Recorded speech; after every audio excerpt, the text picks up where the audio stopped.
Hey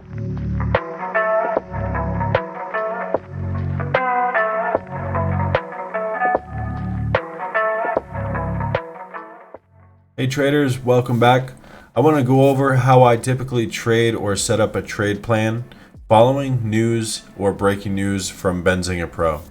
So as you can see here, I have a workspace set up with 4 different layouts or 4 different screens combined in one, and this is using Benzinga Pro's features. So I'm going to be looking for a name to pop on the lists on this news feed, which then signals that there's breaking news paired with that stock. I'm going to then look for it to be hitting my scans as well to identify that there's volume coming to that stock. Once I identify that there's volume and there's breaking news, I'll go ahead over to the charts and I'll pull them up. Often I'll have a couple charts up from stocks that were trending the day before, and just to keep an eye on them just in case they start to move or volume starts to enter into those names. Usually I'll dedicate one of the squares to one of the stocks that's hitting our scans or breaking news. So as soon as we're hitting breaking news, we see it's hitting our volume, I'll go ahead and pull the chart up here. I'll expand the chart by hitting Alt Enter, and this is on Trading View, and I'll go ahead and zoom out and you can see just a clean chart. So right here what we're looking at is just a 1-minute chart, but what I would switch to if it's hitting breaking news and our scanners identifying value, I'd go ahead to the weekly chart and I would mark all of the serious reds or major reds that I see in the past. Pretty simply put. So I go ahead and just mark these levels here, and I'm marking that because of that one there. I'm going to mark this level as well here. I'm going to mark this one here. So in theory, when we break a previous resistance, it's then supposed to act as support. So I'm not looking to mark this previous high because I'm more concerned with the previous resistance, because I want to break that resistance and then I want to look to this as a possible trade.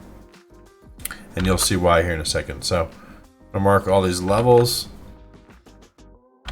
And you can see I'm just marking all the reds, not really looking at the greens. I'll mark this green here, but only because it's the top, and I'll mark this green here only because it's the bottom. So give it a range, top and bottom range. And then this red here, I'm going to mark that one as well. And again, these levels here should possibly test and see support. So I don't want to mark the tops of these greens because they're not resistance. Those are bullish candles. I want to look for where it rejected, and it's going to reject on a red candle. So I marked those levels there. I'm going to mark this wick here that I missed. And that's it.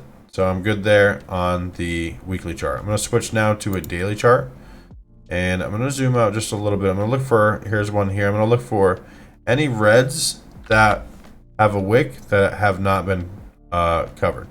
So I'm going to go ahead and hit Alt J, and that adds a dotted line. So it's a little bit different, but it basically lets me know that, okay, that's a resistance line as well. It's just not as heavily weighted as maybe the white lines I have here, which are the weekly lines.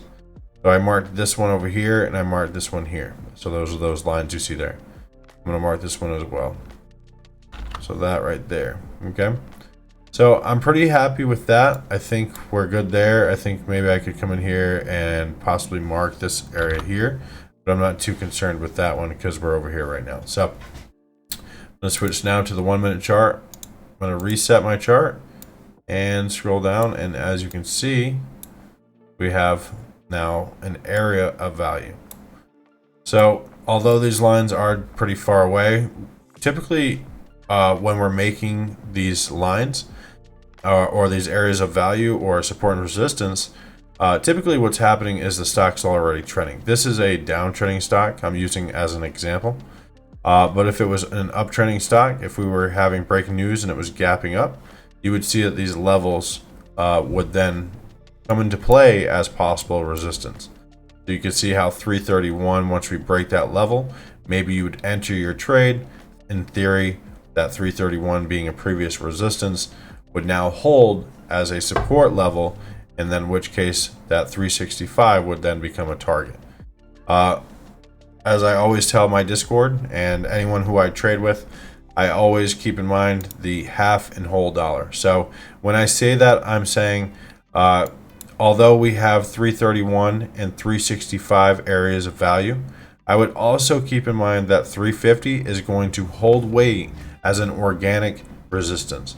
So if we're breaking that 331, I would keep in mind that that 350 could also see resistance, and typically that happens at the half and whole dollar. So those are the levels I'll be watching. So 350, $4 up here, and so on.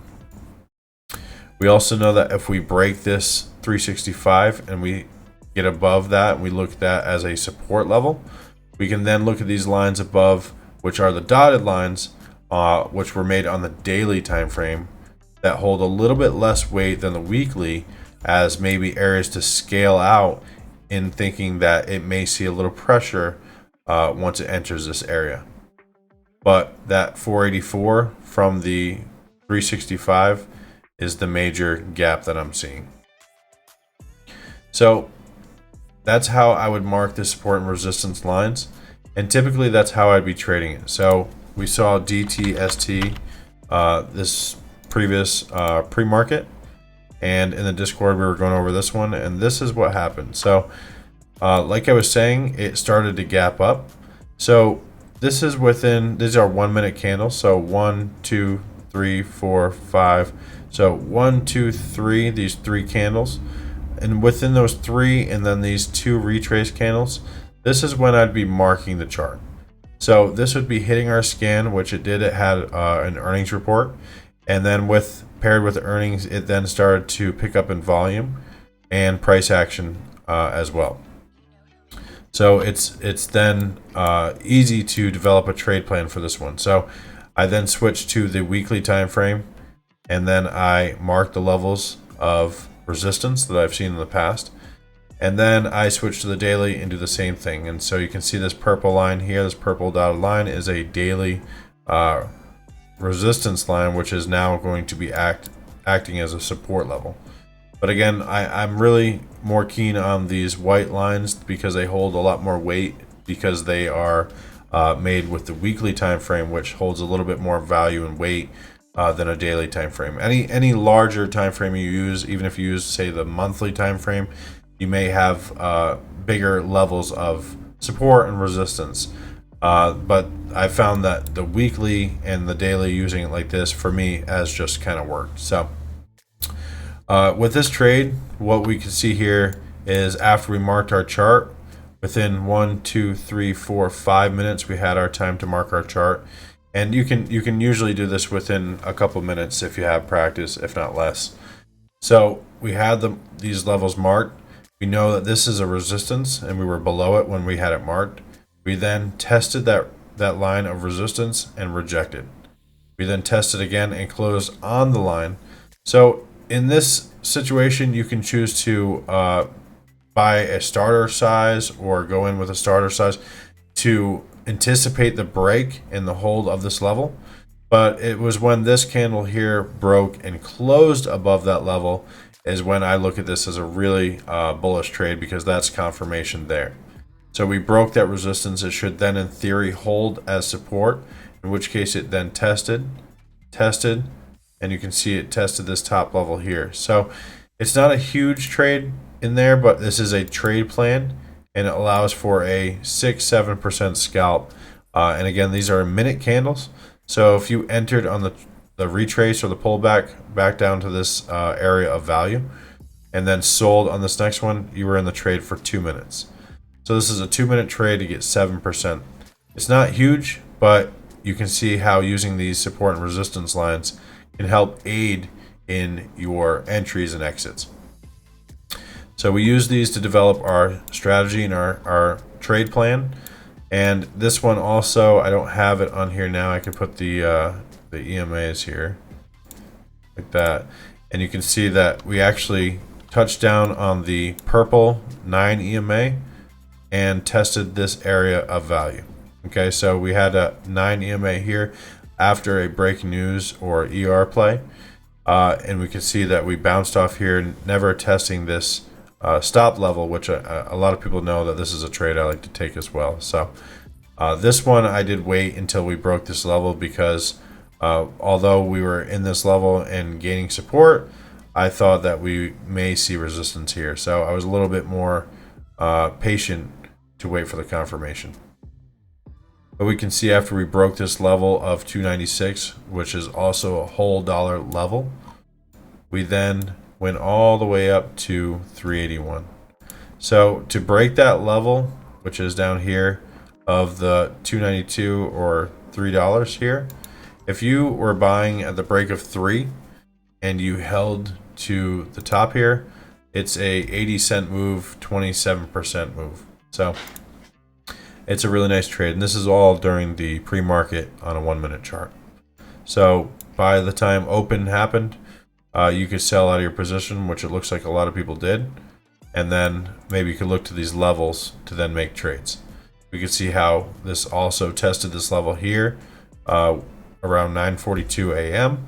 and then bounced from this level all the way back to the next level. So if you were buying on this area here and got to here and shaved your position, again, that's another 7% move. So you can see how the support and resistance can really help you. So we would first start with Benzinga.